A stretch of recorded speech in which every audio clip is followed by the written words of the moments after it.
آنسو وہ خاموش دعائیں ہیں جو صرف اللہ ہی سنتا ہے۔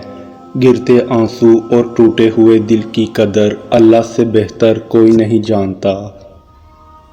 دل میں تمہارے دعا کا خیال تب ہی آتا ہے جب اس رب نے ان کو قبولیت کا درجہ عطا کرنا ہوتا ہے۔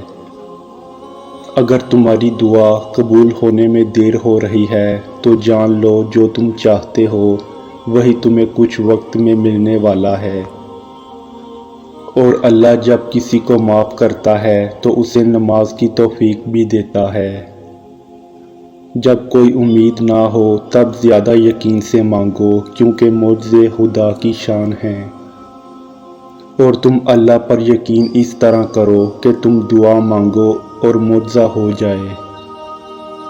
دعاؤں کی سب سے بڑی طاقت یہ ہے کہ یہ وہاں تک جا سکتی ہیں جہاں انسان نہیں جا سکتا، اللہ سے لے کر معجزوں تک، کن سے لے کر فیکون تک۔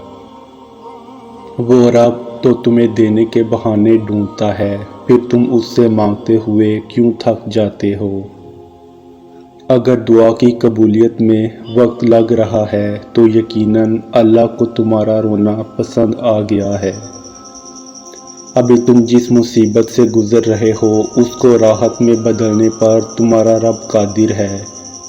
پھر آزمائش کے دوران اکثر اللہ اس چیز کو تم سے دور کر کے بھی آزماتا ہے تاکہ تم تڑپ اٹھو اور اسے پانے کے لیے اپنے رب کے قریب ہو جاؤ، اور جلد ہی آپ کا رب آپ کو اتنا دے گا کہ آپ خوش ہو جائیں گے۔